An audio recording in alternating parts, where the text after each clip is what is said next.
idea se enmarca dentro de dos programas de doctorado, el doctorado de Estudios Interculturales en la Universidad Católica y del doctorado en Comunicación de la Universidad de la Frontera en conjunto con la Universidad Austral. Y entre ellas, la idea era reunir a los estudiantes y profesores para crear vínculos de cooperación, ¿no? Entonces esa era como la idea original, es la idea original, ¿no? Por eso están acá los directores. Bueno, ahora hay solamente un director, Carlos del Valle, el director del doctorado en comunicación, y Ricardo Salas, que por motivo de urgencia no pudo asistir ahora en la mañana, pero va a estar en la tarde, en la jornada de la tarde. En su representación está Claudio Maldonado, viniendo por el doctorado en Estudios Interculturales de la Católica. Bien, bueno, dar inicio a esta actividad es un poco complicado también, dado el contexto que estamos pasando, ¿cierto? Sobre todo por las características que tienen nuestros doctorados, que tienen enfoques interculturales, y justamente estamos pasando por una situación que no es nueva, ¿no? Pero sí es muy lamentable. Está de más decir, ¿no?, que los académicos que participamos de estos doctorados condenamos abiertamente ese tipo de prácticas por parte de las policías, de algunos estamentos del Estado, ¿no? Y nuestros trabajos justamente están orientados en eso, para combatir ese tipo de abusos, ¿no? Esperamos que con esta jornada podamos también contribuir un poco en eso, ¿no? Vamos a dar inicio a la presentación de un libro que se lanzó en España, en la editorial Siglo XXI, que lleva por título La clase trabajadora, sujeto de cambio en el siglo XXI. Es un texto editado por Adrián Tarín y José Manuel Rivas. Ellos editan el libro, pero en el cual también participa dentro de los capítulos un conjunto, ¿cierto?, de politólogos, filósofos, sociólogos. Y en ellos se cuestionan lo que es la clase trabajadora propiamente tal, y si es o no transformadora de cambio social. En ese libro participa Carlos del Valle, que es el director de nuestro programa, y el cual va a hacer la presentación ahora del libro, ¿no? Carlos, por favor, te cedo la palabra. Bien, buenos días a todos los colegas que nos acompañan. Bien, como decía Patricio, efectivamente la idea es poder compartir con ustedes la publicación de este texto que aún no llega, digamos, a las librerías acá a nivel nacional, pero que entiendo que a principios de diciembre debería estar llegando, que es este texto publicado por Siglo XXI con ACAL, que hay un trabajo conjunto, por lo menos en las ediciones españolas, de las dos editoriales. Quien hace el contrato es ACAL, así que llevan la parte, digamos, económica ellos. El título del libro, como se les mencionó, es La clase trabajadora, y hay una pregunta ahí, ¿no? Sujeto de cambio en el siglo XXI. El texto es bastante variado. Es un texto que trata de poner en relieve algunas cuestiones que son muy propias del marxismo, pero si hubiera que hacer una evaluación global, no es un texto exegético en ese sentido, no es un texto que se dedique, digamos, a revisar casi canónicamente la obra de Marx. Sí son autores de clara convicción marxista, digamos, y por lo tanto los conceptos que trabajan son los conceptos más clásicos, ¿no? El concepto de trabajo, el concepto de clase, son, por decir, digamos, los más importantes, son los que se trabajan fuertemente en este texto.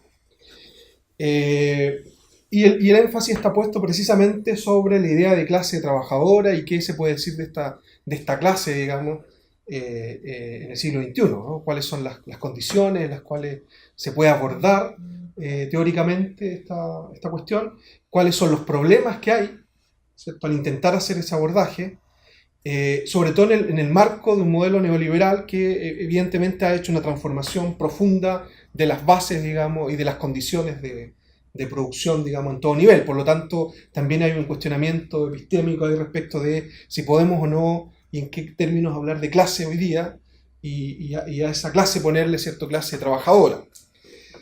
He pensado que la mejor forma de compartir con ustedes este texto sin traicionarlo es referirme a los distintos capítulos, uno a uno, con los autores que trabajan, y leerles brevemente algunos apuntes, digamos, que he hecho de lo que los autores plantean. Creo que puede ser mucho mejor para ustedes, digamos, que yo les comente y me haga cargo, digamos, de una serie de textos que no necesariamente controlo, digamos, en términos de su material conceptual, teórico, así es que preferiría hacer eso.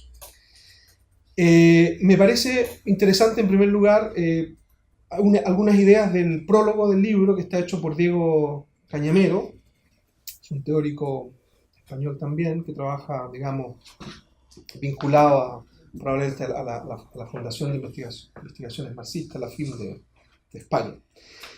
Él dice que este libro le parece a él es una aportación desde una pluralidad ideológica a nuestra urgente voluntad de formular la transformación social desde los enfoques de clase. Así le entendió, digamos, este texto, ¿no? Luego habla acerca de la crisis económica, diciendo que no solo ha dejado a miles de personas sin trabajo, sin vivienda y en exclusión social, sino que nos ha legado algo más grave y humillante: la explotación y la esclavitud versión siglo XXI. Ni un solo convenio o norma laboral se cumple en la agricultura, ni en la hostelería, ni en la construcción. Las consecutivas reformas laborales, tanto del Partido Socialista Obrero Español como del Partido Popular, han convertido las relaciones laborales en una selva donde el empresario lo decide todo. Un esquema perfecto.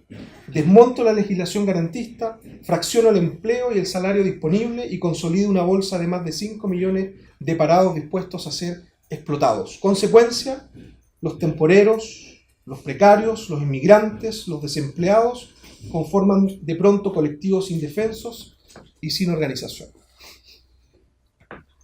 Luego está el texto introductorio de los dos editores de este trabajo, que son Adrián Tarín, español, que ahora está de profesor en Ecuador, y José Manuel Rivas, que es el otro editor. Me parece que aquí hay un par de ideas que yo creo rescatables, ¿no? Dicen ellos en el texto introductorio: nostálgicamente, muchos activistas que habían permanecido en silencio ante la abrumadora estrategia de ocupar el centro reclaman ahora la política de calle. Ello puede llevarnos a al menos dos escenarios: una nueva conexión con los sectores excluidos y desencantados, o un enroque en posiciones cómodamente intrascendentes en las que solo participen los ya convencidos. Quienes involuntariamente pelean para que suceda lo segundo aparecen como los elementos más puristas, pero, paradójicamente, reproducen la hegemonía de las élites. Ante el mayoritario voto conservador, desprecian a los ancianos, pueblerinos y obreros de derechas con un tono profundamente clasista, en su peor sentido, y presumiendo de capital cultural. Si la alternativa que elegimos, en cambio, es la primera, estamos ante un enorme reto: revalorizar a la clase trabajadora y sus valores sin perder el camino ganado en la seducción a las capas medias. El primero de los capítulos se titula La problemática del sujeto desde una teoría crítica del concepto.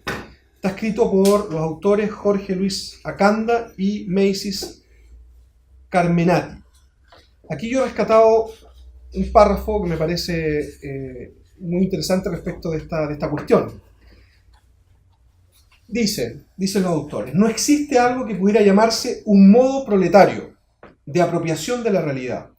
En la sociedad capitalista, el modo burgués de apropiación es el predominante y hegemónico, pues lo ha expandido a todas las demás clases sociales. Por eso debe ser abolido, para crear uno nuevo, todavía no existente plenamente en la sociedad capitalista, presente solo como posibilidad, como potencialidad, como conjunto de momentos específicos y aislados, actuantes en el conjunto de la producción espiritual de los grupos subalternos, la cual está funcionalizada por la hegemonía burguesa. La destrucción de esa hegemonía implica la destrucción y superación de la cultura de las clases sociales explotadas. El segundo capítulo se titula De la clase al pueblo, una revisión crítica de la teoría marxista de la lucha de clases, escrita por uno de los editores, José Manuel Rivas. De este capítulo me ha parecido interesante compartir con ustedes lo siguiente. Parece necesario reclamar una nueva teoría de la lucha de clases, que, con base a la revisión realizada, poseería al menos 3 elementos característicos. 1. La autonomía de la voluntad.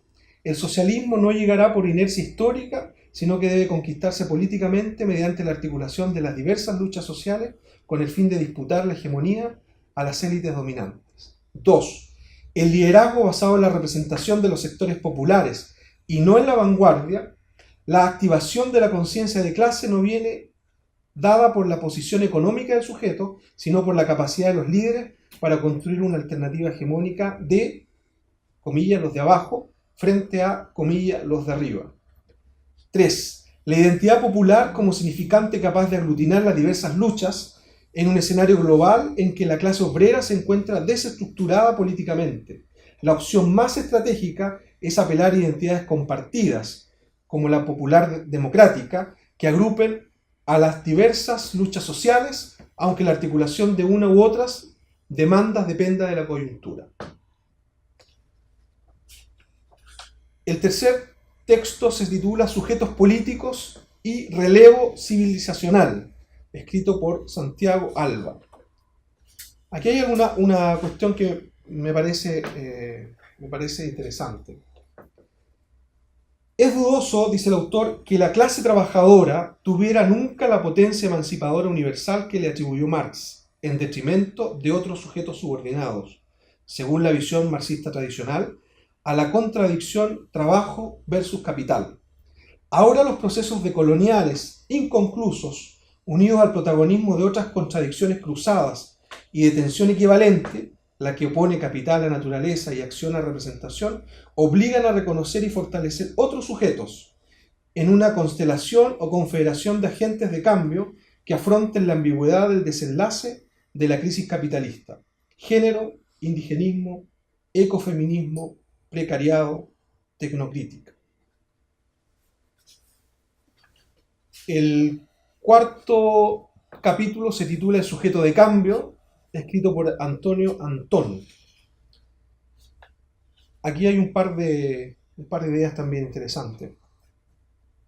Es fundamental, dice el autor, un discurso o un pensamiento crítico que, conectado a la experiencia democratizadora de oposición a los recortes sociales y defensa de los derechos y demandas populares, pueda favorecer la construcción de una identificación popular, democrática, igualitaria.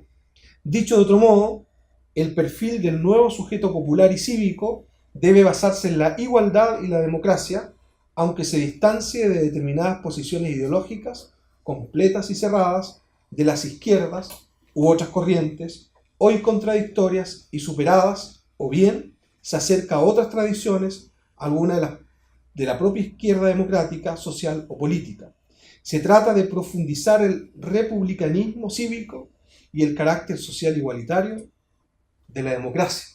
En definitiva, en la construcción de la identidad pueblo, del sujeto popular transformador, hay que combinar los dos planos, intereses populares y discursos emancipadores, de la experiencia popular y la cultura cívica, junto con la afirmación, no la indefinición del primer polo progresivo de cada eje, abajo arriba, igualdad desigualdad, libertad dominación, democracia oligarquía, solidaridad segregación. Capítulo 5. La invisibilización de la clase trabajadora. Jorge Sola. En este texto, donde también se aborda fuertemente el concepto de clase trabajadora, como en algunos de los otros capítulos, dice lo siguiente: un dilema parecido se presenta hoy a las fuerzas del cambio en España y en otros lugares. Deben hacer política con los materiales que tienen a mano, y la desactivación de la clase trabajadora como actor político, así como su invisibilización en las representaciones sociales hegemónicas, hacen desaconsejable recurrir a este significante para identificar a los de abajo. Otras opciones, como la gente, han demostrado ser más inclusivas y efectivas a la hora de articular bloques políticos. Pero, como un pez que se muerde la cola, esta opción corre el riesgo de reproducir los mecanismos que invisibilizan a la clase trabajadora, sus realidades, sus intereses o sus expresiones, reforzando la visibilidad y el protagonismo de solo una parte de la gente, la perteneciente a la clase media. Capítulo 6. Acerca del trabajo de cuidado de ancianos y los límites del marxismo.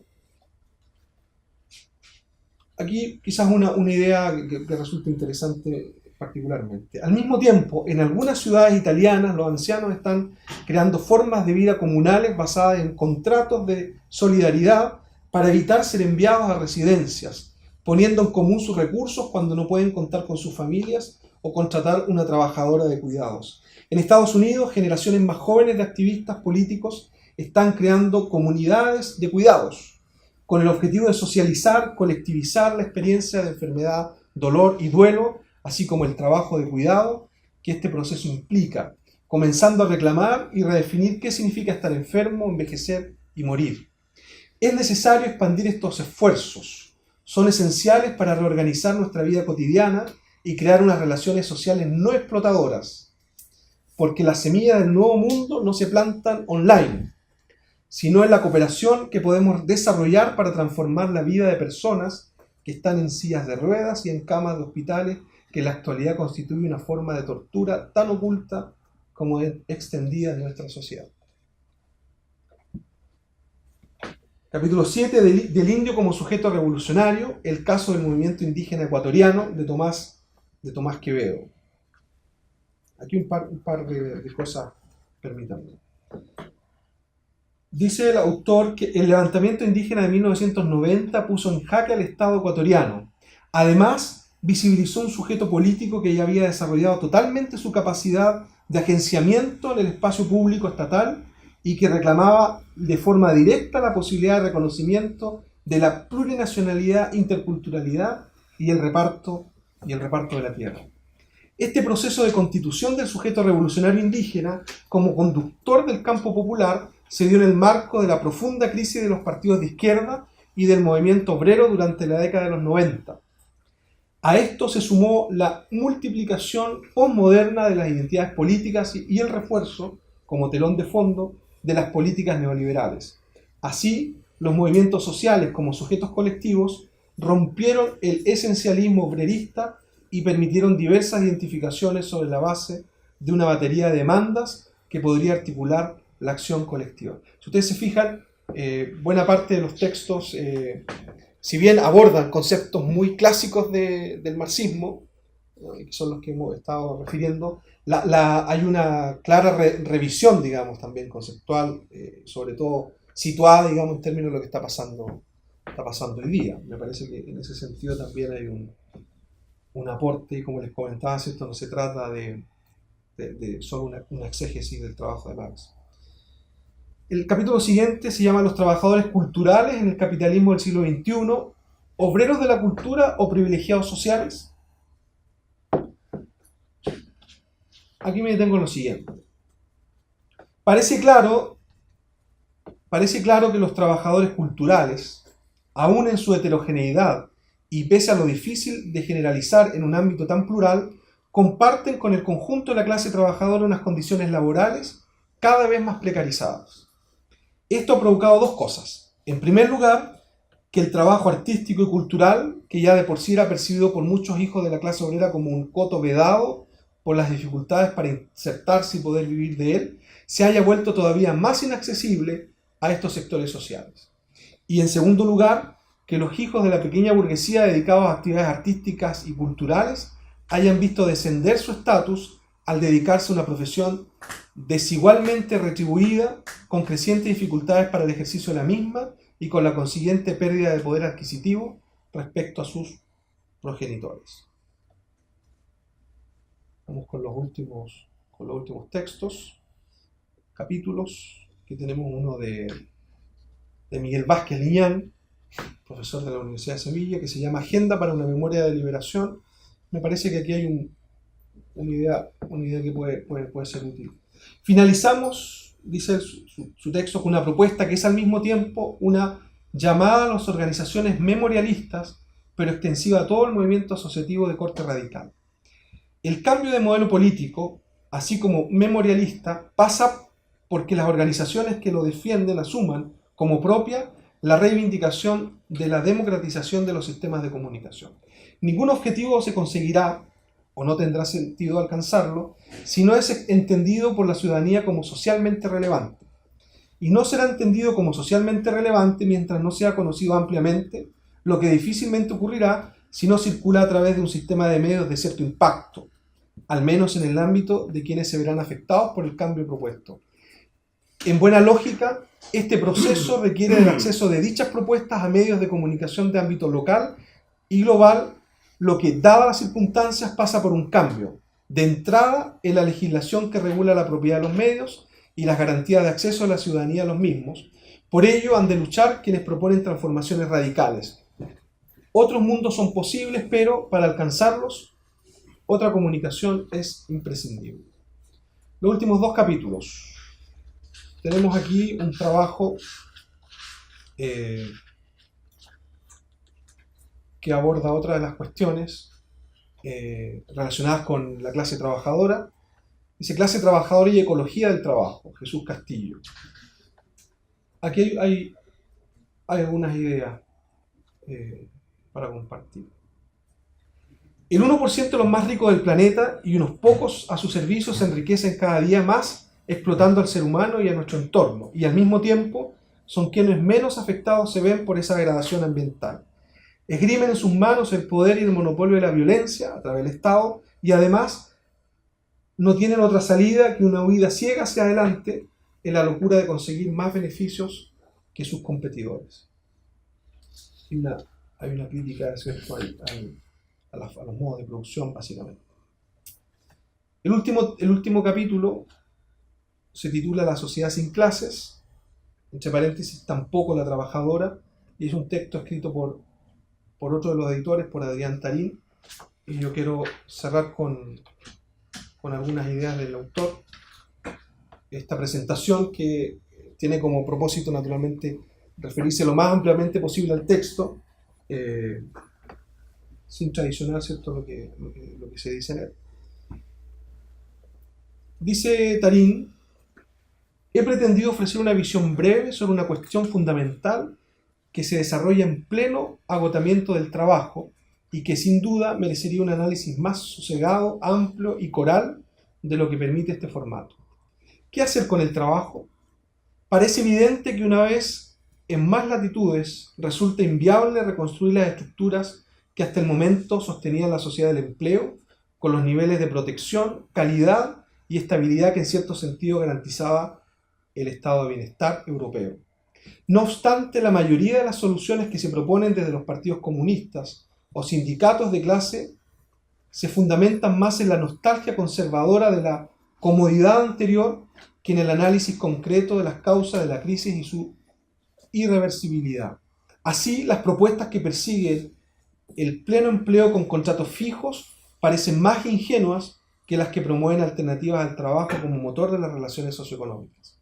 La cuestión además provoca una paradoja en nada baladí. Quienes dicen ser los legítimos defensores de los trabajadores, al mismo tiempo se empeñan en proponer medidas que nos anclen más al problema obrero. Trabajar, lejos de ser una bendición, es un castigo. En las páginas anteriores no pretendí zanjar los debates surgidos entre los marxistas más fieles o los teóricos críticos con el alemán. El trabajo como actividad amplia o restringida, como posición nuclear o tangencial, como acto digno o miserable, sino simplemente subrayar la constatación de que los principales movimientos obreristas que mayormente han bebido de las mismas lecturas desarrollan, con mayor o menor basamento teórico, un discurso glorificador del trabajo seguramente útil para la praxis política coyuntural, pero tremendamente inconveniente para el desarrollo de la sociedad sin clases. Más al contrario, algunos pensadores y regímenes socialistas se estancaron, quizás interesadamente, en la dictadura del proletariado antes que la extinción de la clase trabajadora. Esto, mal que pese a algunos, comparte aspectos con una ética del trabajo funcional a las doctrinas liberales y católicas. La crisis del empleo se posiciona así como una dramática oportunidad para reposicionar en la agenda del movimiento obrero el programa por la abolición del trabajo. Una abolición a largo plazo cuyo resultado sería incierto, imaginario y hasta cierto punto fantasioso, pero cuyo camino es necesario transitar y explorar. Más que exigir el regreso al statu quo de la modernidad, sería interesante reivindicar la reducción de la jornada laboral a un mínimo compatible con las garantías sociales, una nueva fuente de derecho social que no provenga de la relación empleador-empleado, un sustento económico al margen del mercado, cuyos defectos son constatables pero corregibles y cuya consecuencia no es radicalmente satisfactoria, pero que experimentalmente resulta útil para avanzar en el programa y desatar poco a poco la soga que nos amarra al trabajo.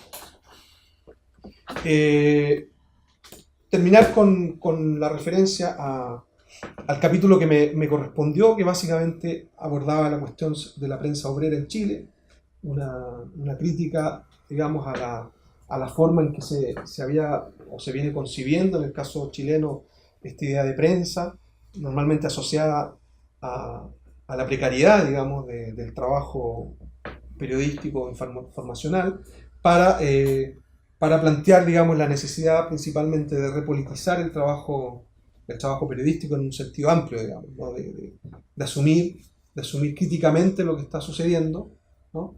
Más que crear o recrear un imaginario, ¿cierto?, de lo que podría ser una prensa obrera, digamos, que poco tiene que ver hoy día probablemente con las condiciones en las cuales se está asistiendo, digamos, a esta sociedad. Hay hipótesis interesantes que no se han trabajado sobre esa materia, yo no la abordo en ese capítulo, pero tienen que ver con cómo, por ejemplo, la información que se produce en las sociedades el concepto de audiencias que está asociado a esa producción de información tiene mucha relación con el nivel socioeconómico o la condición, entre comillas, de clase en la cual están las personas que escriben, digamos. Esa es una tesis diría yo, de los 60, no es nueva, digamos, no se ha desarrollado tan ampliamente, pero me parece que es un buen momento, digamos, para preguntarse también cómo las condiciones socioeconómicas, las condiciones culturales, las condiciones políticas de quien produce información están influyendo en la producción de información, y no recurrir al argumento un poco fácil de decir que los medios de comunicación son los que a través de la línea editorial están generando, ¿cierto?, que escribamos lo que escribimos, cuando en verdad, además de esa variable, pudiéramos nosotros encontrar respuestas, digamos, en la condición de clase de la cual se está escribiendo también, ¿no? Y por lo tanto las expectativas, por lo tanto las críticas, por lo tanto los sueños, anhelos, ¿cierto?, que quien escribe tiene de la sociedad, digamos, y las aspiraciones que tiene también como sujeto, digamos, del trabajo. Bien, esa es la presentación, Patricio, del texto, que como les comentaba al principio, está en diciembre llegando a las librerías, y quería comentar un poco de qué se trataba. Este tipo de textos que se han producido este año de manera bastante copiosa, diría yo, a propósito de los 200 años de nacimiento de Marx. Por lo tanto, no hay tanta novedad, digamos, en su temática, en ese sentido amplio, sino más bien en abordar algunas cuestiones que bien podrían ser discutidas, digamos, hoy día. Muy bien. Gracias. Gracias por estar acá. Celebro la instancia de vinculación de ambos programas, el doctorado en comunicación, el doctorado en estudios interculturales. Fue llegando gente, ¿cierto? Así que bien que estén acá estudiantes de los dos programas. Nos convoca también el pensamiento de Marx, los 200 años de Marx. tarea compleja por el constructo conceptual, ¿cierto?, que está ahí presente en su obra. Para los que conocen, mis temas de investigación son bastante distintos a los que estoy planteando para esta ocasión. Trabajo más bien en temas de comunicación, interculturalidad, enfoques decoloniales, pero me parecía relevante poder centrarme en una problemática que me permitiera a mí también indagar la propia reflexividad marxista, ¿cierto? Y ahí, a propósito de algunas disquisiciones, ¿cierto?, algunas reflexiones previas que emergieron como el año 2010, con un trabajo sobre cuerpos, desterritorialización y tatuajes, me parecía interesante volver a la problematización del cuerpo. Pero modificando un poquito el título, que suele suceder en estas instancias. Ya no es solo el cuerpo mercancía en la era de la hipermodernidad. Para poder llegar a la hipermodernidad tuve que pasar por lo moderno, por un cuerpo que se constituye en esa modernidad, principalmente de la modernidad industrial, que es donde me voy a detener. Entonces el título queda algo así como el cuerpo mercancía, desde la sociedad moderna a la sociedad hipermoderna. Y no suelo escribir, suelo exponer siempre más bien desde la espontaneidad de la oralidad, pero dado la temática, se me podría escapar, y controlar el caos, decidí escribir un ensayo en construcción, ¿cierto? No es algo que esté cerrado y que espero que pueda nutrirse con sus observaciones, críticas, comentarios, etc. Este ensayo parte de la siguiente premisa: en el devenir de la modernidad, el cuerpo ha experimentado transformaciones que son imposibles de disociar de las condiciones materiales impuestas por el capitalismo. Desde el proceso de acumulación originaria descrito por Marx como la prehistoria del capitalismo, periodo durante el cual se experimenta un sistemático proceso de apropiación y expropiación de todo medio de producción por parte de una incipiente burguesía que el interior de Europa puso en jaque al modelo de intercambio y subsistencia feudal, y que al exterior de sus fronteras fue creando diversas periferias coloniales, configuradas por el afán de conquista que desde el siglo XV sitúa las tierras del Nuevo Mundo como un espacio en el cual es posible implementar un inusitado régimen de dominación y explotación que da origen al carácter planetario de la economía mundo capitalista, pasando por su consolidación en la era industrial, una vez la burguesía privatiza y asume el control total de los medios de producción, y de manera concomitante ejerce la explotación del proletariado, reducido a mera fuerza de trabajo, enajenado de su ser y quehacer, donde el interés central es asegurar la generación de mercancías, plusvalor y acumulación capitalista, hasta llegar a la era global, en la cual se aceleran los flujos financieros, de la mano de un fenómeno de compresión espaciotemporal facilitado por el desarrollo de tecnologías multimodales que operan como facilitadoras de un sistema de intercambio y acumulación, que ya no solo refiere a la producción-consumo de mercancías materiales. A partir de una incesante actualización de su matriz productiva, el capitalismo ha logrado capturar la producción, distribución y consumo también de bienes simbólicos y cognitivos, generando nuevos modos de explotación de los cuerpos. Durante este largo transcurso histórico, el capitalismo ha sido capaz de diseñar diversas corporeidades en beneficio de su reproducción sistemática. En efecto, no existe acumulación de capital sin acumulación de cuerpos. No hay capital posible sin cuerpos que produzcan, intercambien, controlen, consuman mercancías de múltiples características.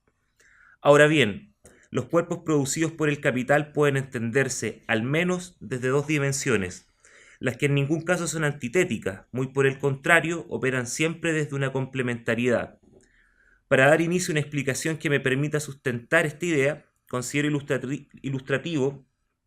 Permiso, voy a tomar agua porque me estoy trabando mucho.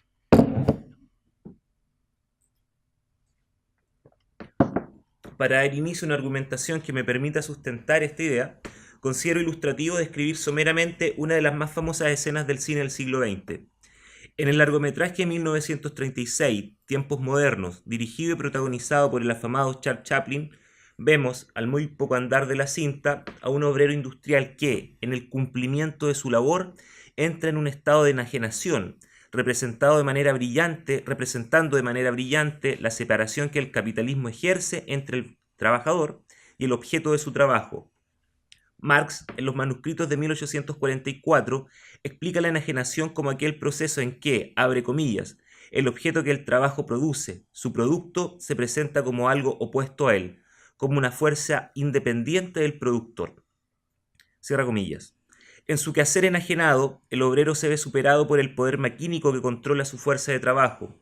Obrando de manera autómata, el sujeto asalariado invierte su tiempo y fuerza reproduciendo sistemáticamente una sola función, cuyo fin es contribuir a la producción de objetos que adquirirán valor de cambio, pues es de este modo que la mercancía opera en el seno de las sociedades capitalistas. Sin embargo, en un momento la enajenación oblitera a tal nivel al obrero que éste no tan solo es parte de la cadena productiva, en tanto productor de mercancías. En el clímax de la escena, el sujeto se convierte en producto del material, una vez es capturado por el medio de producción industrial, siendo cosificado e incorporado al interior de los engranajes que sostienen el modo de producción capitalista. Es cuando, ¿cierto?, está Chaplin apretando, y de pronto ingresa, ¿cierto?, a la máquina. Este punto de inflexión que nos presenta la escena en cuestión es clave, porque nos permite identificar las dos dimensiones a las cuales aludía anteriormente. La primera, el cuerpo como parte de un dispositivo de producción mercantil, un cuerpo que produce mercancías. La segunda, cuerpos que devienen en mercancías del capital. En otras palabras, y es la tesis que aquí intentaré argumentar, el capitalismo no tan solo controla cuerpos para la producción, sino que también produce corporeidades que mutan en mercancías. El capital, por ende, no se reduce a relaciones de dominación y a mecanismos de fijación de los cuerpos. El capital requiere una serie de relaciones de poder de carácter generativas, productoras de subjetividad, productoras de cuerpos para su reproducción. Titulo ahora el siguiente hito: Cuerpo y valor en el capitalismo industrial. Señalo que ambas dimensiones son complementarias porque en ambas la valorización que se aplica al cuerpo está restringida a su valor de cambio. En diversas obras, Marx plantea la desigual relación entre clase obrera y clase capitalista. De esta relación, el obrero es quien sufre la explotación de su fuerza de trabajo, valorizada en función de quien controla el capital. Para el obrero, nos dice Marx, su fuerza de trabajo es energía productiva de mercancías, a la vez que mercancía intercambiar en el marco de una relación mediada por el salario. Y en ambas dimensiones, el único favorecido es quien controla el capital, dado que el trabajo obrero es siempre mercancía valorizada en términos cuantitativos, y siempre en función de la generación de plusvalor en beneficio de quien posee los medios de producción. Ya sea como fuerza de trabajo que produce mercancías o como mercancía que se intercambia en búsqueda de trabajo para la subsistencia, el obrero jamás experimenta satisfacciones como resultado de su despliegue laboral. Marx, en los manuscritos económicos filosóficos, señala: el obrero no tiene necesariamente que ganar con la ganancia del capitalista, pero necesariamente pierde con él. Incluso cuando accede a la posibilidad de aumentar su salario, dicho suceso está siempre en desmedro de su propia existencia. Cito nuevamente a Marx: el alza de salario conduce a un exceso de trabajo en los obreros. Cuanto más quiere ganar, tanto más de su tiempo deben sacrificar, y, enajenándose de toda libertad, han de realizar, en aras de la codicia, dice Marx, un trabajo de esclavos. Y es que, siguiendo siempre a Marx, la medida de sobrevivencia en la cual puede optar el obrero en aras de la mejora de sus condiciones materiales de existencia se traduce trágicamente en una falacia, porque en esa búsqueda incesante el obrero se degrada a la condición de máquina, de esclavo del capital que se acumula peligrosamente frente a él, en palabras de Marx, a costa de sacrificar su propio cuerpo. Porque el capitalismo activa una economía política de la degradación corpórea que conlleva irremediablemente a una valorización negativa de la corporeidad del sujeto explotado por el capitalista, en tanto mercancía que pierde valor de uso, producto de su imposibilidad de generar valor de cambio, porque, en definitiva, es este último el que regula el valor de los cuerpos en el contexto de toda sociedad en que los modos de producción capitalista sostienen su estructura. La superposición del valor de cambio al valor de uso que todo cuerpo ejerce por medio de su fuerza de trabajo es una operatoria gracias a la cual se comprende el extrañamiento que sufre el trabajador, tanto con el objeto producido como con su propia actividad laboral, con el acto mismo de la producción. Y es que, como establece Marx en el tomo 1 del Capital, Si prescindimos del valor de uso de las mercancías, éstas solo conservan una cualidad, la de ser productos del trabajo. Por tanto, si el cuerpo es configurado como valor de cambio, éste se convierte en mera mercancía, obviando que en la producción existen cuerpos materiales que efectúan trabajo concreto. Es por ello que al aplicar valor de cambio, tanto al producto del trabajo como al cuerpo mismo de la producción, la materialidad se torna espectral y el trabajo desplegado por los cuerpos se torna trabajo abstracto. Los cuerpos se desmaterializan, pasando a convertirse solo en valores para el intercambio y la acumulación capitalista. En resumidas cuentas, los cuerpos mutan a valores mercancías. Marx nos advierte que, para producir mercancías, no basta producir valores de uso, sino que es menester producir valores de uso para otro, valores de uso sociales. Por tanto, el trabajador es obligado a desconocer el valor de uso de su propio trabajo, de los productos que genera. Solo esto importa en la medida que su cuerpo produzca para otros y sea producto valorizado por otros, convirtiéndose en un objeto bidimensional dentro del proceso de acumulación del capital. Es por este motivo que el trabajador en el trabajo está permanentemente en un estado de negación de su propia mismidad, mortificando su cuerpo y espíritu, autosacrificando su existencia, porque al estar sometido al régimen laboral, el trabajador no logra ser sino como negación de su ser, un no ser que es siempre para otro, es siempre una mercancía sujeta al valor de cambio que ese otro impone, y al pertenecer a otro asegura la pérdida de sí mismo. Lo radical que parece ser esta apuesta analítica en torno al cuerpo adquiere un nuevo estadio dentro de la propia perspectiva de Marx, para quien el capitalismo no solo produce sujetos como mercancías, sino que también los produce como un ser deshumanizado, tanto física como espiritualmente. Para Marx, el problema central consiste en que la producción de la mercancía humana solo importa en la sociedad capitalista dentro de una lógica del trabajo abstracto, descorporizando al trabajador y convirtiéndolo solo en fuerza de trabajo, suprimiendo así toda dimensión extralaboral que interviene en el diseño ontológico del ser. De este modo, los cuerpos transitan en los marcos de una economía antropófaga, que al instante en que produce cuerpos para el capital, los devora para desestabilizar toda pretensión que apuesta por reivindicar la existencia humana. Permiso. No se comprende el acto deglutorio del capital como anulación total de los cuerpos. La metáfora alimenticia que aquí planteo refiere básicamente al conjunto de dispositivos que son puestos en funcionamiento para ordenar los cuerpos de la clase obrera, fijando sus funciones dentro de los marcos del trabajo asalariado y en aquellos espacios que pareciesen permitir el reencuentro de los cuerpos con su mismidad, pero desde una lógica de los simulacros, porque en tanto cuerpo vivo, desplegado en su actividad no salarial, el trabajo permanece atado a las condiciones materiales que el capitalismo impone, ya sea para satisfacer sus necesidades vitales por medio del consumo, cuerpos que consumen su propia producción, ya sea para asegurar la procreación de nuevos cuerpos, cuerpos que producen nueva fuerza de trabajo. Y me detengo en este último. La pulsión del acto procreativo conlleva que los cuerpos concebidos por la clase trabajadora se constituyan, nos dice Marx, en un ejército industrial de reserva a disposición del capital, que le pertenece a éste tan absolutamente como si lo hubiera criado a sus expensas. Es por este motivo que Pierre Battisti, un autor argentino marxista, señala que el cuerpo obrero se reproduce en desmedro de sí y en beneficio del capital. Por tanto, la población supranumeraria de la clase obrera descrita por Marx en El Capital ha sido posibilitada por leyes de población coherentes al modo de producción capitalista. Gracias a la expansión demográfica que ha experimentado la clase obrera, el capitalismo ha logrado proyectarse como un sistema de acumulación de mercancías ad infinitum, asegurando así su propia posibilidad de actualización. Segundo hito: cuerpos, soberanía, disciplinamiento, biopolítica y neoliberalismo.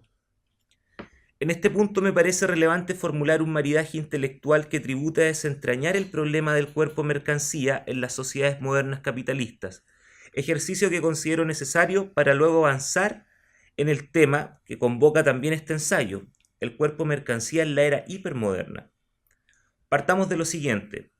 Si bien Marx centra su análisis del capitalismo relevando las condiciones materiales de producción de mercancías y plusvalor, no podemos desconocer que en su problematización las y los individuos adquieren un rol protagónico, puesto que, en última instancia, como he intentado de abordarlo, ¿cierto? El capital solo se torna posible en la medida que existan cuerpos sometidos a las lógicas de producción y acumulación capitalista. Alex Sosa también es un autor que trabaja esta dimensión. No obstante aquello, el cuerpo que el capital produce no depende única y exclusivamente de las relaciones materiales, que claro, son fundamentales. También existen otros factores que son complementarios a estas, potenciando los alcances productivos del régimen capitalista y, como no, del control de los cuerpos. En este sentido, los aportes de Michel Foucault se nos presentan como herramientas conceptuales y analíticas claves para indagar en las relaciones multidimensionales e interseccionales que se dinamizan para el diseño de las corporeidades que el proyecto de la modernidad capitalista ha permitido como condición de existencia. Para Foucault, el cuerpo ha experimentado diversas formas de constitución, siempre como resultado de las relaciones de poder que cruzan y producen la vida humana. Pero para no caer en una extensa descripción de sus planteamientos, me centraré en describir muy someramente los aportes que los conceptos de poder soberano, poder disciplinario y biopolítica ofrecen para problematizar la dimensión del cuerpo individualizado, del cuerpo como población y del cuerpo como mercancía, y también del cuerpo como capital de sí mismo. Si para Marx el modelo de producción capitalista impone leyes de población que posibilitan una supraproducción de individuos, mutados a fuerza de trabajo enajenada, dicho proceso requerirá de múltiples tecnologías de gobierno capaces de ofrecer un ordenamiento de los cuerpos que asegure el control de la vida, el control de la especie humana, tanto como cuerpo individual, tanto como cuerpo colectivo. Siguiendo la analítica del poder desarrollada por Foucault, encontramos una serie de modalidades a través del cual el poder se ejerce y cuyas formas de actuación difieren en relación a los marcos sociohistóricos donde éstas se materializan. Si bien estas modalidades no necesariamente son excluyentes entre sí, diferenciarlas posibilita entender su propia especificidad y su predominio dentro del desarrollo que ha experimentado el capitalismo durante su largo proceso de configuración. La primera modalidad que nos interesa refiere al poder soberano, ejercido a través de tecnologías de sometimiento dictadas por un cuerpo soberano, en el cual recae la potestad de administrar los cuerpos de sus súbditos. Un poder que se expresa como acción coercitiva, asimétrica, y que solo depende de la decisión soberana, cuya máxima se expresa en el apogema hacer morir y dejar vivir. El derecho de la vida de los súbditos pasa por el derecho soberano de ejercer la muerte en aquellos que se rebelan o que simplemente son condenados a perecer por mandato supremo. En tal sentido, el poder soberano responde a una lógica de la supresión, que tanto a nivel modal, dimensión macrofísica del poder, como en su propia fundamentación teórica, desarrollada por la teoría clásica del poder, queda imposibilitada de activar y reconocer las posibilidades generativas que toda relación de poder contiene, puesto que el poder soberano se restringe a intervenir el flujo vital de los cuerpos por medio de relaciones de dominación que aseguran en la anulación de sujetos y no la producción de los mismos. Esta apreciación de Foucault será central para comprender las mutaciones que el poder experimenta a partir de la segunda mitad del siglo XVIII, aunque, como él mismo señala, el poder soberano no desaparece del todo, permanece siempre como potencia, como posibilidad de actualización. La segunda modalidad del poder que aquí nos interesa es el poder disciplinario, el cual ocupa un lugar estratégico entre el poder soberano y el poder biopolítico, al cual ya me referiré.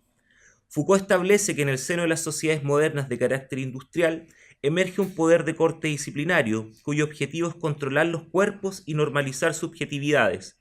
El poder disciplinario mecaniza la corporeidad viviente, tornándola dócil, útil para el aumento de la producción industrial.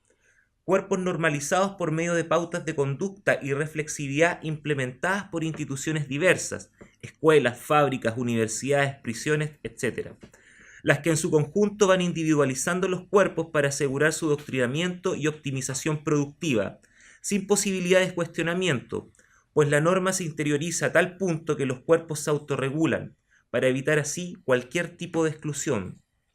Todo cuerpo que se desvíe del poder disciplinario está destinado a convertirse en anormalidad, objeto de desecho, condenado a los márgenes constitutivos de las sociedades modernas capitalistas, porque a pesar de todo siguen insertos dentro de su propia estructura, como ejemplos de aquello que no se debe ser, como cuerpos a no replicar. una dinámica de la exclusión por medio de la exclusión, descrita por Agamben al repensar la biopolítica de Foucault y centrarse en la producción de la nuda vida, de aquellas vidas que han perdido todo estatuto de politicidad y solo existen en su calidad de cuerpo orgánico, de vida per se. La tercera modalidad del poder que Foucault desarrolla es aquella que regula el estatuto biológico de los cuerpos, concebidos desde la segunda mitad del siglo XVIII como un cuerpo colectivo, como especie biológica que se convierte en población, y como tal requiere de dispositivos de seguridad, de una racionalidad gubernamental que Foucault conceptualiza como biopolítica. Para controlar a poblaciones enteras no basta con la implementación de tecnologías disciplinarias que adiestren y tornen dóciles los cuerpos individuales. Es necesario también poner en funcionamiento técnicas más complejas y sutiles que aseguren la reproducción de la población, su optimización como especie biológica, como fuerza viva para el trabajo controlado por el capital. El apogema soberano se invierte y en la biopolítica predomina el hacer vivir y dejar morir. Esta máxima responde a una gubernamentalidad cuyo propósito es inscribirse en la vida de los seres humanos a través de un complejo entramado de relaciones de poder, puestas a disposición para producir un cuerpo viviente cuyo destino es convertirse en fuerza de trabajo viva para la reproducción sistemática del capitalismo. Es por este motivo que Isabel Casigoli establece que entre el capital y la vida, entre economía política y biopolítica, existe una relación intrínseca. Pero, para que tal relación exista, se requiere un sistema de mediación cognitivo enfocado en el diseño de una serie de medidas que logren intervenir racionalmente a las poblaciones, con el fin de asegurar su mejora como especie humana, todo en el marco de un proyecto de, abre comillas, inserción controlada de los cuerpos en el aparato de producción, ajustando los fenómenos concernientes a la población a los procesos económicos.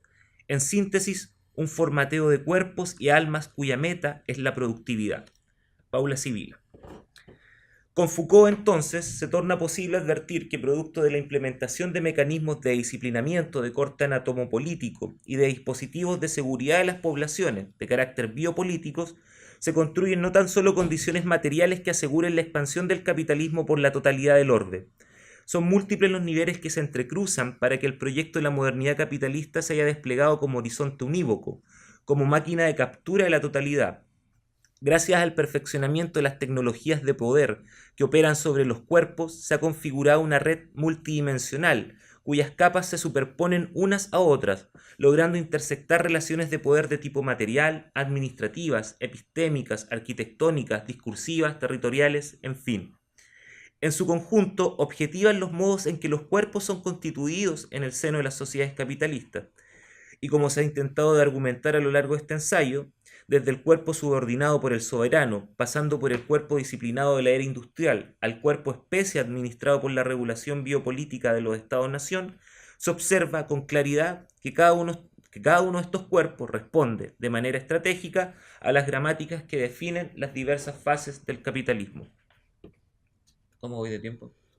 Ya como 5 minutos. Es por ello que Foucault también advierte de los cambios que experimenta el gobierno de los vivos una vez se da término la Segunda Guerra Mundial.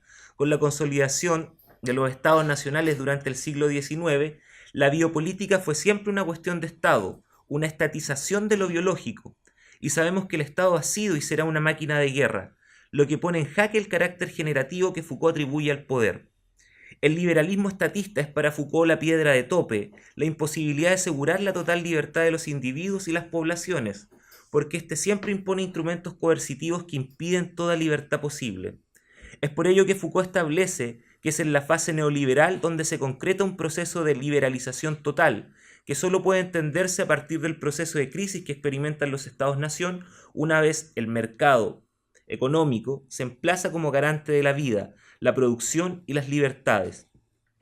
Con la entrada y consolidación del neoliberalismo, los estados quedan en condición de resguardo de su gestión, supeditados a las imposiciones que promueve el régimen de la competencia mercantil neoliberal.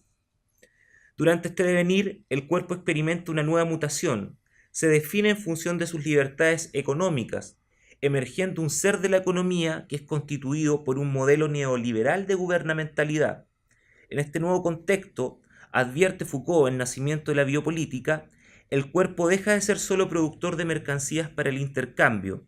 En esta fase, los cuerpos se potencian como medios de producción de sí mismos, como empresas de sí mismos. Por este motivo, el poder mercantil se abre una producción indefinida de sujetos, los que compiten por acrecentar sus capitales a partir de una serie de pautas que van configurando un cuerpo destinado a convertirse en garante de sus propios ingresos. En tales términos, la liberalización que instala el mercado capitalista se convertirá en un modelo de autoexplotación radical, donde la vida entera del trabajador se organiza en función del aseguramiento y aumento de su capital. Ello conlleva que el cuerpo social se fragmente, producto de un poder que retorna a la individualización, pero ya no de la mano del disciplinamiento, sino de un mercado que se presenta como expectativa de triunfo a alcanzar, una economía política que comenzará a operar desde la lógica del deseo. Sin embargo, en este escenario, es el Estado el que será reducido a su dimensión disciplinar, sobre todo cuando emerjan cuerpos que se resistan a la empresarización de sí mismos. Lo vemos en el contexto regional. Todo cuerpo que resista, que busque líneas de fuga para devenir en cuerpo sin órgano, parafraseando a Deleuze y Guattari, será concebido como enemigo, como cuerpo a encerrar o a anular. La efectividad de la estrategia que dinamiza la racionalidad neoliberal se debe a la imbricación total entre el mundo de la economía y el mundo de la vida, desplazando el mundo de la política a un estadio marginal. Es más, podemos decir que por medio de este accionar se asegura la producción de cuerpos despolitizados, de cuerpos que solo piensan en producirse como capital de sí mismos. Hasta este punto, tanto Marx como Foucault nos han permitido reconocer los vínculos entre cuerpo, mercancía, poder y vida. Los diversos argumentos hasta ahora esbozados, creo, me han permitido respaldar la tesis que da origen a este ensayo. No obstante, se han restringido la era de la modernidad y solo al final se mapean las bases desde las cuales poder problematizar la constitución de una nueva corporeidad, la cual se define en el marco de una sociedad que ha potenciado los límites, las bases de la propia modernidad capitalista. Me refiero a la era de la hipermodernidad. Y con este punto cierro. Tecnologías corpóreas en la hipermodernidad. La hipermodernidad es un concepto propuesto por Lipovetsky para dar cuenta de los rasgos que definen la actual fase de la modernidad, caracterizada por la intensificación y radicalización de los procesos de individualización, mercantilización y tecnologización de la vida. Asistimos a una revolución en tiempo presente de las coordenadas sociales, económicas y de la tecné que durante siglos han operado como motores de un proyecto civilizatorio que ha logrado expandirse a escala global y que hoy, en pleno siglo XXI, parece alcanzar su total apogeo. El desarrollo desenfrenado de la tecnociencia, la flexibilidad de los flujos financieros y el hedonismo que predomina en la sociedad de consumo no son más que los efectos de un largo proceso de consolidación de la matriz productiva y de los dispositivos de regulación social impuestos por la modernidad capitalista.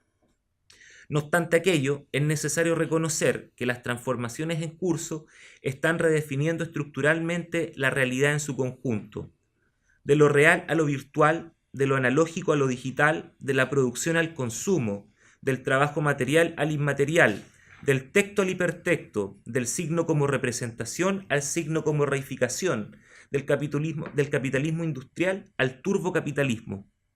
Dinámicas que han impactado los propios modos de concebir la realidad. De lo real a lo hiperreal parece ser el tránsito que experimentan nuestros marcos de referencia, dentro de los cuales la experiencia concreta es suplantada por una acumulación de espectáculos, de simulacros puestos a disposición para un consumo hipermasivo. A tal punto es esta desestabilización de lo real que nuestras propias vidas son simuladas a través de la fijación de acontecimientos por medio de una permanente exposición del goce, del triunfalismo, del espectáculo que hacemos transitar como muestra de una vida plena, pero que oculta la tragedia del héroe hipermoderno, vivir la condena de su propia desrealización. Es en la era hipermoderna donde lo viviente se hibridiza con los patrones tecnológicos, a la vez que el mismo código genético busca ser alterado por los avances de la biotecnología. Es en la era de la hipermodernidad donde la automatización de las máquinas, la generación de empleabilidad flexible y el trabajador inmaterial se superponen al arcaico obrero disciplinado de la industria moderna, aunque no lo anula, por supuesto. Es en la era de la hipermodernidad donde los cuerpos se convierten en datos informacionales, controlados por empresas transnacionales dedicadas a la especialización de una oferta basada en la codificación de cuerpos individualizados por cada clic, por cada clave ingresada, por cada compra online. una vigilancia panóptica llevada a los extremos, pero modificada en su esencia, porque ya no se trata de vigilar para castigar, sino para seducir, porque como señala Deleuze, las sociedades disciplinarias han ido cediendo terreno a las sociedades de control, en las cuales lo que prima no es el encierro ni el doctrinamiento de los cuerpos, sino la posibilidad de monitorear sus fluctuaciones por medio de tecnologías dinámicas que permitan seguir sus pasos, sus registros, la huella de cada movimiento que el cuerpo efectúa. El control solo puede ejercerse en función de la libertad. Ya no se trata de someter, sino de acompañar y promover. En la hipermodernidad, lo que comienza a estar en cuestión es justamente las delimitaciones de todo orden, cuestión que también será reclamada por los cuerpos. En la era hipermoderna, el cuerpo requiere de ajustes que le permitan experimentar la ruptura de todo límite, incluso los límites que impone el propio cuerpo, o los límites de la propia vida, sujeta a la ruptura que trae consigo la muerte. En relación a esto, Paula Sibila establece que a través del desarrollo de la tecnociencia se está actualizando el mito de Fausto, aquel personaje de la literatura alemana que logra acceder a un conocimiento ilimitado y a los goces mundanos gracias a un pacto que zanja con el propio Mefistófeles. El anhelo fáustico estaría hoy expresado en el avance de una racionalidad tecnocientífica capaz de otorgar a los cuerpos humanos los insumos necesarios para potenciar o customizar la propia existencia, cuyo fin es anular los límites que le son inherentes a la humanidad. Una biopolítica al extremo regulada por el mercado capitalista, cuyo interés es la producción de hiperhumanos al servicio de sus intereses ilimitados. La misma Sibila establece: la tecnociencia contemporánea constituye un saber de tipo fáustico, pues anhela superar todas las limitaciones derivadas del carácter material del cuerpo humano, a las que entiende como obstáculos orgánicos que restringen las potencialidades y ambiciones de los hombres. Si bien lo anterior parece ser parte de un relato ficcional, la verdad es que los hechos nos demuestran que la realidad se supera a sí misma, se torna, como señalábamos, hiperreal. Tanto los avances de la teleinformática como aquellos que se informan en materia de biotecnología están permitiendo la generación de cuerpos posorgánicos, nutridos de interfaces, prótesis de alta gama y con posibilidades de ser intervenidos genéticamente para minimizar, por ejemplo, el desarrollo de enfermedades hereditarias. Cabe sumar este tipo de perfeccionamiento corpóreo aquellas tecnologías que apuntan a la acumulación de información, tecnologías de perfeccionamiento relacionadas con el desarrollo de un capital intelectual y cultural dado por la supraproducción de una oferta educativa, experiencial y simbólica que está en auge. Cuerpos que devienen en capital humano, empresas de sí, como señalaba Foucault, pero que no se restringen a la generación de emprendimientos mercantiles. La acumulación de saberes y experiencias de diversa índole por medio de tecnologías de perfeccionamiento intelectual y acumulación simbólica se identifican como posibilidad de mejora de las condiciones materiales de existencia. Cuerpos que acumulan información que es valorada como mercancía. Y lo interesante de este proceso acumulativo es que el propio cuerpo se va tornando una mercancía informacional.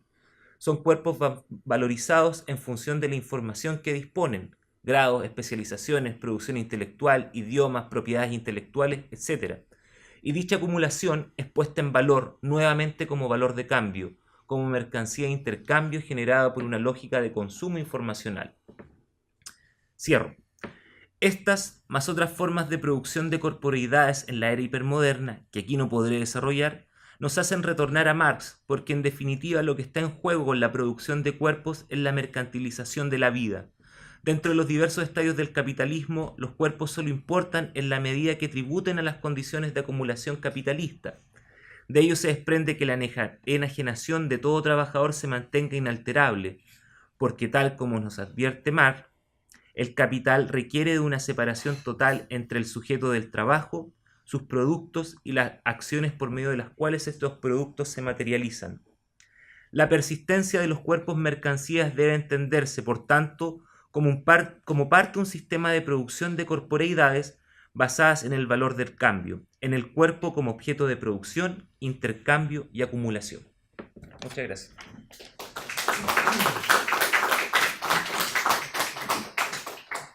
Sí,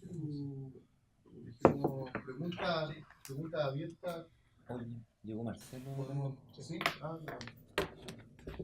No sé si alguien quisiera aprovechar ahora, porque si dejamos todo para esto, no.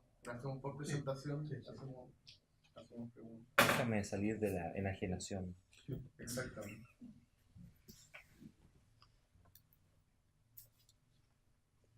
Pues si no, damos continuidad, ¿no? No puedo más que felicitarte por tu trabajo. Yo que te conozco hace varios años. Gracias, profesor.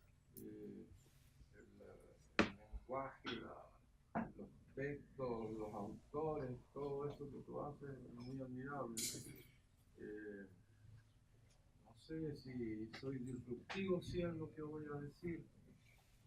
Respecto a lo que leyó Carlos, a mí me da la impresión que en lo que leyó él hay una sola parte que habla de comunicación desde mi perspectiva, que es la parte de los viejitos en Italia y la parte de los norteamericanos, porque la comunicación ya, yo sé que están cansados por lo que digo, no es otra cosa que, si hablamos realmente de comunicación, acto altruista solidario de hacer en común, no acto para la guerra y la violencia. Gabriela dijo que la paz era una palabra maldita y lo sigue, y tu discurso en el fondo habla de la no paz, de la no convivialidad, de la no comunicación verdadera, habla tu texto. Hay otra parte de lo que dijo Carlos donde hablaba de la información y del periodismo actual, uno de los últimos capítulos, Carlos, que tú nombraste. Y yo tengo la impresión que todos somos, como estamos dirigidos por los muertos, vemos la realidad por el espejo retrovisor. Entonces, ¿cómo podríamos ver ese futuro aún más peligroso que otras veces? ¿Qué otros cambios que podrían haber habido en la historia de la humanidad? Este cambio que viene ahora viene con una intervención biotech, lo que tú estás diciendo. Hay un señor que va a venir a la reunión futuro de enero que plantea crear 2 bases más sintéticas. Eso ya significa un cambio profundo en el ADN humano. Ahora, la pregunta es lo siguiente: ¿qué puede caracterizar a una especie como más inteligente? ¿El periodo de tiempo que existe? Si es así, los más inteligentes han sido los dinosaurios. 250 millones de años, porque nosotros, tan inteligentes que somos, nos estamos autosuicidando y autodestruyendo en 60.000 años. Vamos al abismo. Y ya se está pensando en ir a Marte, no para traer de allá petróleo o otro tipo de energía o diamantes o oro, es para hacer allá una colonia. O sea, ya partimos como derrotados del ambiente en que vivimos. A lo mejor, y volviendo al mundo como de lo valórico, uno de los valores principales de la Revolución Francesa, de la guillotina y de esa terrible guerra independencia de los Estados Unidos, también es el valor novedad. A mí me da la impresión que ese valor novedad cambia ahora. Lo que es la novedad ahora para los jóvenes es otra cosa. La señorita que está al lado mío aquí la felicito, porque yo no sé cómo lo hace tan rápido, que se ha estado todo el tiempo ahí intercambiando datos ahí con sus 1.000 o 2.000 admiradores que tiene, ¿ya? Si yo vivo una experiencia, no la escribo en mi diario de vida, la pongo en el ciberespacio. Entonces lo importante es que tenga 4.000 respuestas, 1.000.000 de respuestas. Que bueno, estoy contigo, te felicito, te saludo. Esa exterioridad que pasa a ser interioridad, a lo mejor son cosas que yo no entiendo, que a lo mejor los jóvenes nos tienen que explicar, pero ver eso de la novedad creo que es importante para ver cuál es el rol de los medios masivos, por ejemplo, que se habla como medios de comunicación. Para mí realmente no lo son. Los funcionalistas, ustedes saben que hay 4 factores primordiales de los medios masivos que yo creo que todos ustedes conocen, entonces no los quiero decir, porque no son informar, entretener y lo otro. Entonces, ¿en qué medida, como les digo, tratar de salir de ese vivir dirigidos por los muertos y también a lo mejor caer en excesos de metodología, que la metodología, ustedes saben que tanto en ciencia como en el amor, el exceso de metodología produce impotencia. Entonces, ¿cómo intentar desde nuestra precariedad individual o desde este punto que se llama Temuco, tratar de crear un nuevo mundo valórico, que no haya más muerte, que no haya más mala interpretación de lo que han hecho los grandes creadores, Darwin, Newton? Yo creo que ustedes saben a quién le dedicó el Capital Marx. ¿A quién le dedicó el Capital Marx? Tú lo tienes que saber. ¿No saben a quién? Se lo dedicó a Darwin. Pero no al Darwin científico, sino que al Darwin de la extrapolación del darwinismo social. Entonces, por eso es que yo no tengo más que felicitar que hagan este tipo de seminarios, donde uno puede hablar desde la ignorancia, a lo mejor, ¿ya? Y por ejemplo, a mí, mira, te quiero hacer una pregunta porque a mí me cuesta entenderlo. Una pregunta sutil, banal. ¿Cuál puede ser la razón que la encuesta que hicieron los ingleses, los intelectuales, la nata de los ingleses, ¿no es cierto?, cuando fue el término del milenio, buscaron a la persona más importante del año 1100 al año 2000? ¿Ustedes saben a quién eligieron? No eligieron a Beethoven, no eligieron a Darwin, no eligieron a Newton. ¿Saben ustedes a quiénes eligieron o no? Al más importante, a Karl Marx. A Karl Marx. A mí, por ejemplo, a mí me gustaría entender eso, tú que eres marxista y que hiciste este escrito tan importante y tan bonito, que no haya yo tan admirable, que me dijeras poniéndose en la cabeza de los intelectuales y de los grandes genios ingleses de ahora. ¿Cómo pueden elegir un alemán, al enemigo, como el más importante del milenio? Esas son cosas que a mí me gustaría, como parece que eso es más bien ir al fondo también de la situación para entender los fenómenos que estamos viviendo, que sin duda nos llevan al término de la especie Homo sapiens sapiens en menos de 100.000 años. Sí, o sea, para acotar también los tiempos, yo diría, Marx lo que hace es justamente generar un giro a toda la concepción metafísica de Occidente e instalar la problematización de lo real desde el mundo de la materialidad. Y esa radicalidad que inaugura Marx, ¿cierto?, nos va a permitir pensar una diversidad de problemáticas, cuerpos, informaciones, cultura, etcétera, etcétera, etcétera, desde la premisa de que todo está en el campo de una lucha sistemática,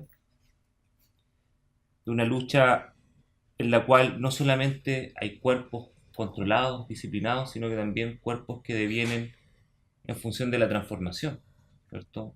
Si hay algo que está... No hay que explicar la realidad, sino que transformarla. Bueno, claro, la tesis... Perdona que te interrumpe y no te hablo más. Que te dejo que te explico. Es que a mí lo que me impresiona es cómo estos grandes intelectuales, estos grandes creadores al final no hacen un llamado a la paz, sino que la lucha, la guerra, el conflicto, el matar al otro, y no a la paz de los que seríamos seres humanos, de aceptarnos como somos. Un acto de justicia.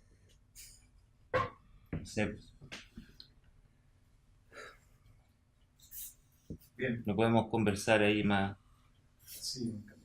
en el café para dar continuidad al seminario.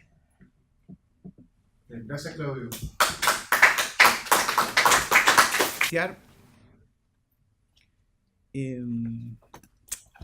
Bueno, voy a leer aquí unos fragmentos de un texto del libro sobre el cual voy a hablar. 1. Desde que he encontrado lo más grande de las cosas y lo más profundo de ellas, también rudo soy como un dios, cubierto de obscuridad como un dios. Por mucho he buscado y navegado sobre el profundo pensamiento del inconmovible océano. Allí me encontré la palabra, ahora la estrecho. 2. Palabras enseño mezcladas en un diabólico laberinto. Aunque alguien pueda pensar que él elige lo que piensa, Nunca por lo menos seré condenado por estrictas limitaciones.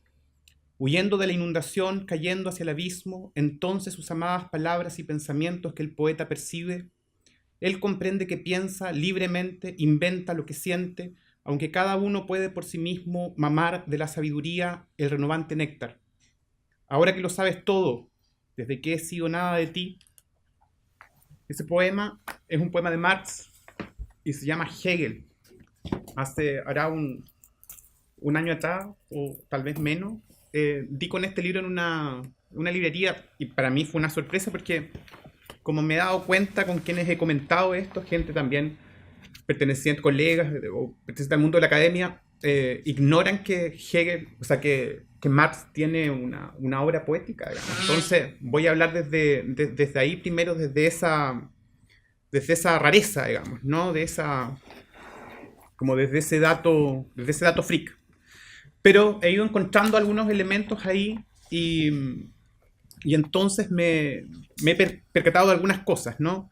Entonces yo quisiera, antes de entrar en el texto que preparé para esta presentación, una cita de un libro más reciente que dice así, una cita de George Steiner: donde se funden la filosofía y la literatura, donde pleitean la una con la otra en forma o en materia, pueden oírse estos ecos del origen. Habla del origen de la galaxia, dice él acá, Steiner. Este genio poético del pensamiento abstracto se ilumina, se hace audible. El argumento, aún analítico, tiene su redoble de tambor. Se hace oda. ¿Hay algo que exprese el movimiento final de la fenomenología de Hegel mejor que el non de Edith Piaf? ¿Una doble negación que Hegel habría estimado? Este ensayo es un intento de escuchar más atentamente. Steiner, hace muy poco tiempo está esta traducción del libro de Steiner que se llama La poesía del pensamiento. Entonces yo voy a caminar más o menos en esa zona, en esta presentación, tratando de observar a este Marx, que es el Marx joven, digamos, no es el Marx marxista, digamos, ¿no? Es un momento previo, un momento anterior a que surja, digamos, ¿no?, el joven Marx filósofo, ¿no? Entonces estoy tratando de situarme en un momento, como digo, previo, anterior. Breve fragmento sobre la poesía del joven Marx. El conocimiento de la obra de Marx es sin duda capital en Occidente. Junto con Freud, con Darwin, determina el momento de mayor intensificación de la condición moderna, aquella que en menos de un siglo entra en un proceso de deterioro, de fragmentación, echando por tierra los relatos de universalidad, los cuentos de totalidad que Occidente se contó a sí mismo en perjuicio de quienes no formaron del todo parte de esa mismidad. Los sueños de la razón ciertamente terminaron pariendo monstruos en los baldíos occidentales, y esos monstruos vagan aún entre las ruinas de la historia, vagan hoy en los alrededores de las ciudades latinoamericanas, estas urbes del sur que, según el poeta Harris, te acaloran y te enferman la imaginación. El conocimiento de la obra de Marx oculta una extraña raíz de su pensamiento y su escritura. Me refiero a su obra literaria juvenil. Carlos Marx escribió poesía, novela y teatro. Como señala su autor, Marx primero se creyó poeta.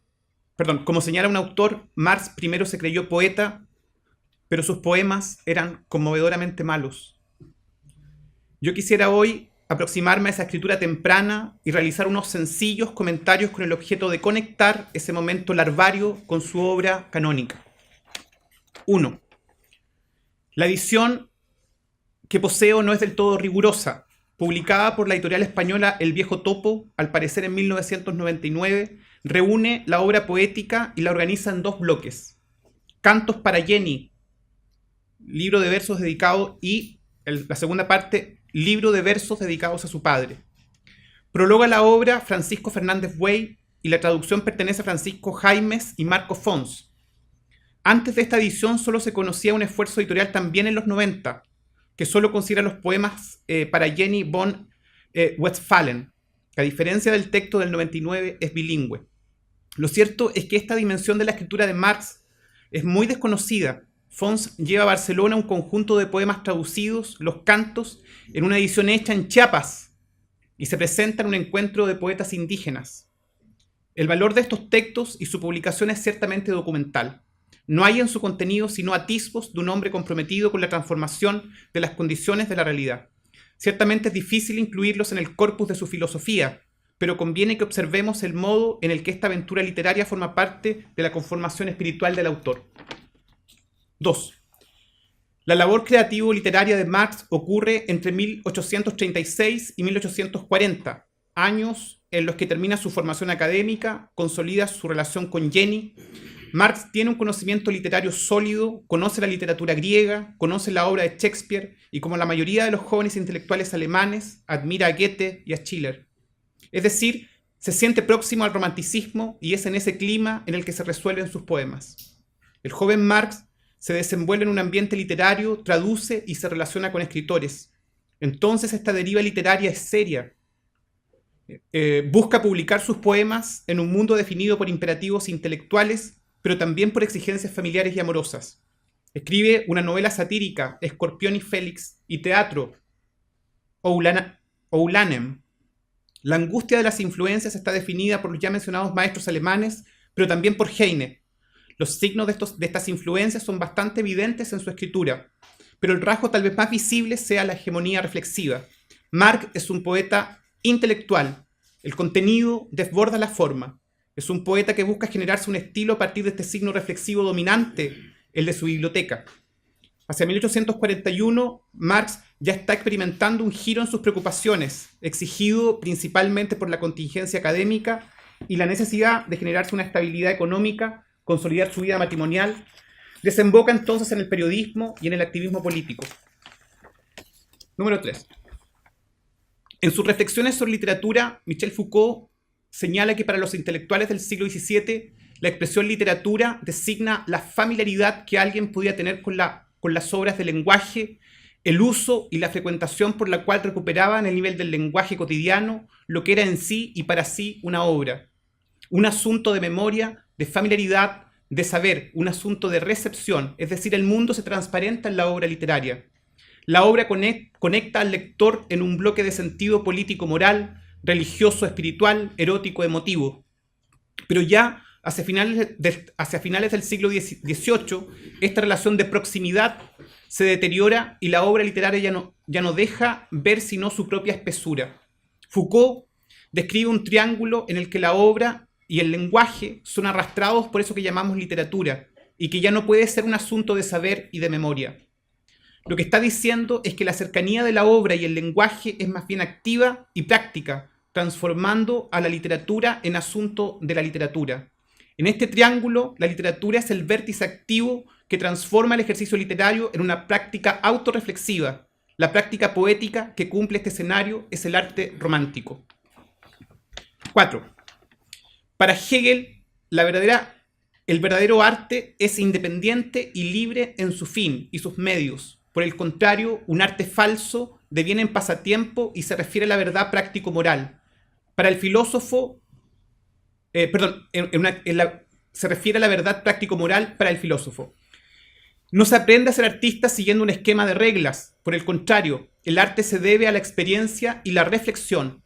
Hegel, por lo tanto, aproxima la literatura, particularmente la poesía, al hacer filosófico. Observa una suerte de comunión en sus recursos y en sus resultados. La poesía, para Hegel, conecta con el absoluto. Como plantea Juliette Ruiz, la poesía dentro del proceso de evolución del espíritu hacia el ser en sí, en y para sí, corresponde al momento en que el espíritu se reconoce a sí mismo y reúne en sí mismo todos esos elementos particulares que se han formado en su devenir. Estas coordenadas son apreciables en la expresión poética de Marx. El sistema de referencia hegeliano es más intenso en el fondo de su apuesta poética, mientras que las formas recuerdan la de los maestros a modo de ecos. En el contenido, Marx está experimentando en una suerte de barro reflexivo, en una suerte de tensión crítica que entonces decide en un devenir poeta, que se aproxima a lo humano en un proceso de autorreconocimiento. Parece ser que la pasión humana, en tanto autoconciencia, se actualiza en la voz poética que es también una conciencia de lo humano. En los poemas, Marx, en los eróticos y en los satíricos y en los reflexivos, esta proximidad, este patos, es más bien la preparación para un giro filosófico. 5. Hay en la estética hegeliana una intención de aproximación de lo poético con lo filosófico. El énfasis está situado en el lenguaje, en la intelección del mundo. María Zambrano, todavía en la estela inicial de su exilio, piensa esta proximidad y busca una razón que medie entre lo que denomina las dos formas de la palabra, el pensamiento y la poesía. Su razón poética tal vez nos permita resolver esta especie de equívoco que se abre entre la reflexión de Foucault y Hegel. Si para el francés la literatura que se inaugura hacia finales del siglo XVIII y que se extiende por 2 siglos ya, es un espesor opaco por el cual ya no se da con el mundo, sino más bien una distancia ahondada dentro del lenguaje, una distancia que se recorre sin cesar y sin que jamás se salve realmente, una suerte de lenguaje que oscila sobre sí, una suerte de vibración in situ. Para Hegel, la poesía que realiza una especie de negación de lo espacial, de lo exterior y de lo sensible, está más cerca a esa interioridad del espíritu absoluto. Según Zambrano, es en Platón donde encontramos entablada la lucha con todo su vigor, entre las dos formas de la palabra, resuelta triunfalmente para el logos del pensamiento filosófico, decidiéndose lo que pudiéramos llamar la condenación de la poesía, en tanto que la filosofía es para Zambrano un éxtasis fracasado por un desgarramiento. La poesía se busca la multiplicidad,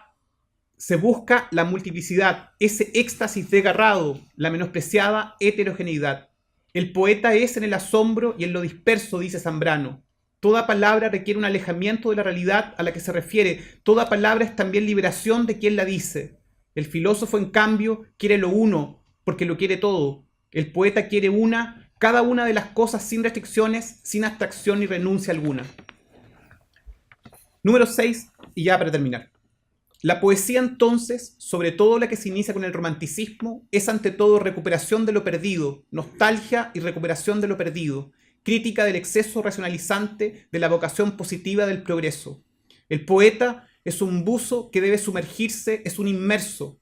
La práctica poética romántica, la del romanticismo desenfrenado, consiste en esto, según Isaiah Berlin, en hurgar dentro de sí, en adentrarse en las fuerzas oscuras e inconscientes que lo habitan para sacarlas a la luz de la conciencia mediante una violenta y agonizante lucha interior.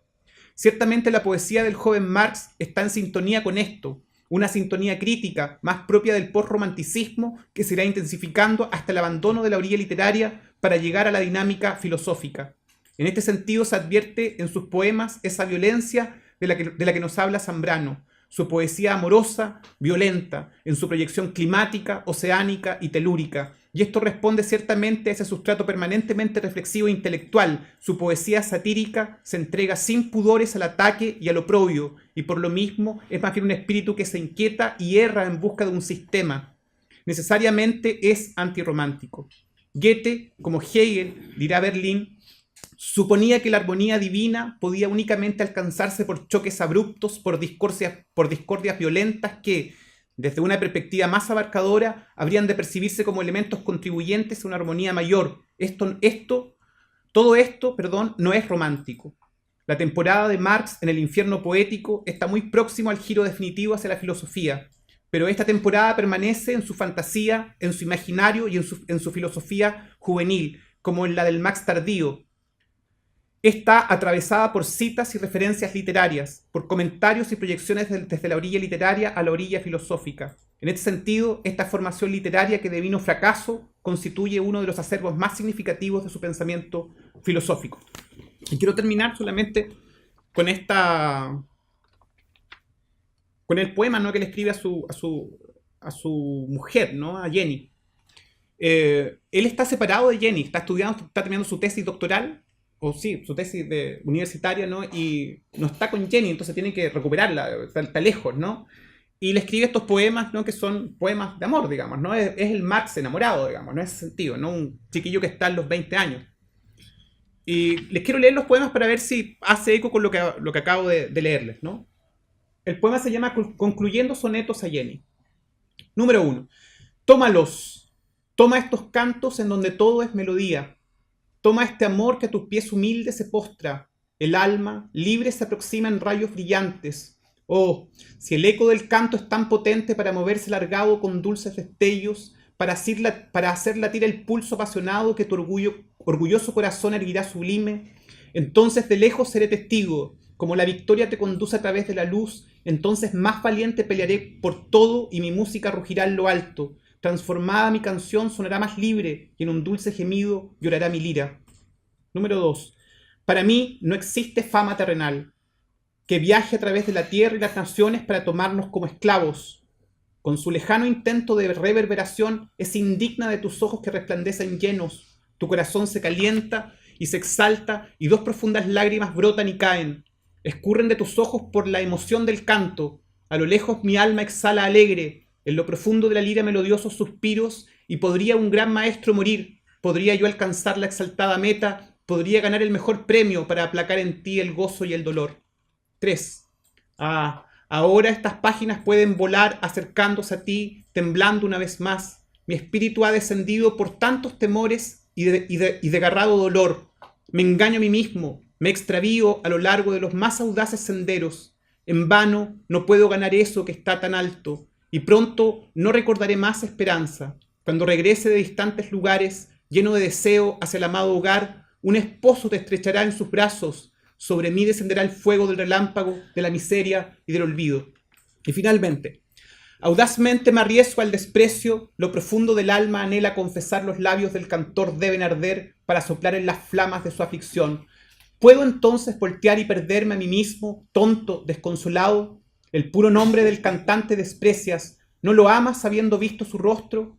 Tan altas aspiran las ilusiones del alma, sobre mí tú te paras magnífica. Mas estas tus lágrimas que yo deseo y esos mis cantos que tú sola disfrutaste para dar a ellos grasa y ornamento, entonces ellos pueden ahora desvanecerse en el vacío. No sé si el poema es, como dice el autor, conmovedoramente malo, digamos, ¿no? Pero hay ciertamente el poema, ¿cierto?, del poeta, de la poesía del joven Marx, tiene, como yo entiendo, estos elementos que lo aproximan a la deriva filosófica posterior. Están ahí los gérmenes. No puede ser, como la mayoría de los autores plantean, una suerte de equívoco, ¿no? Hay elementos ahí que están insinuados ya, porque ya está bajo el cielo hegeliano, entonces obviamente que ya está entrando, ¿no?, en ese espacio que cuando los primeros escritos, ¿no?, importantes del joven Marx están en la órbita del 44, 45, por ahí, ¿cierto? Entonces, 2, 3 años antes él está escribiendo esos poemas, ¿no? Y él le dio bastante importancia a esa poesía, tanto así que buscó de todas formas publicarla, digamos, ¿no? Entonces no era un pasatiempo o algo falto de seriedad, forma parte entonces de su trabajo. Ahora, obviamente que los marxistas Científicos. claro, se espantan, ¿cierto?, cuando ven, cuando se enfrentan a esta poesía, ¿no? Pero el gesto precioso es que estos, quienes publican en español la poesía de Marx, lo hacen primero en Chiapas. Es decir, ahí emerge, digamos, ¿no?, para presentar esta poesía erótica, digamos, de Marx. Es decir, nace también en un contexto de levantamiento popular, digamos, ¿no? Entonces, ¿hay algo de coherencia? Yo creo que sí. ¿Ya? Y lo bonito es que recupera. Claro. Muchas gracias. Muchas gracias. Y gracias a Claudio, ¿cierto?, por invitarme. Yo feliz. Primera vez que estoy acá en la UFRO haciendo mi trabajo, así que feliz. ¿Preguntas? ¿Intervención? ¿Comentarios? ¿Algo? ¿No? No voy a fotocopiar el libro de poemas. O sea, igual decir que, por ejemplo, lo que dice Marcelo, si la traducción está en Chiapas, también tiene que ver también con un rescate político y humano, digamos, una visión política que también, cierto proyecto político que había definido Marx o el marxismo desde una definición también de clase, de una construcción de un sujeto también centrado o delimitado también por determinantes más bien socioestructurales. Nos conecta con la visión más humanista, digamos, el principio humanista, el crítico, revolucionario, que también es el proyecto de Chiapas. O sea, que también es una historia y una lectura latinoamericana también. Sí. Y también proviene del mundo indígena. Ajá.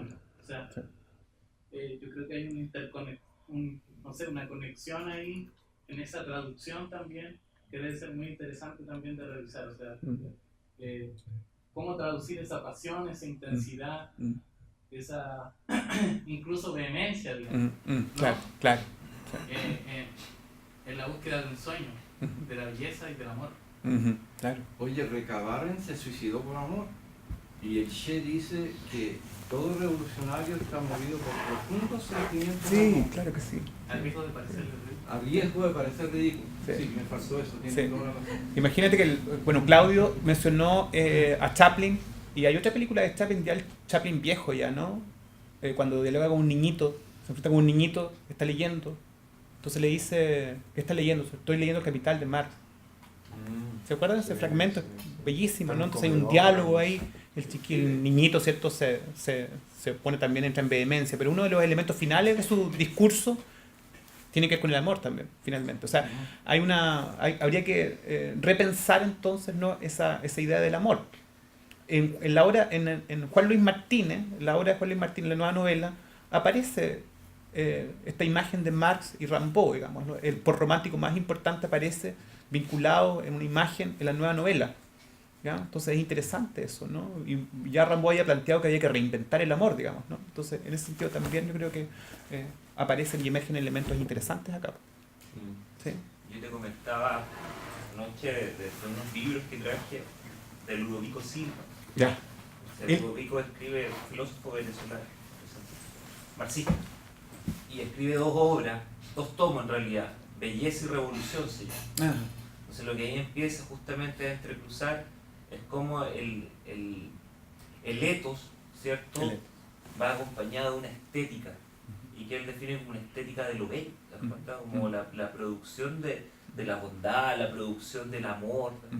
Todos esos elementos están siendo dialogantes con los procesos revolucionarios que están en la propuesta de Marx, que es un poco lo que estoy viendo en ese libro, interesantísimo.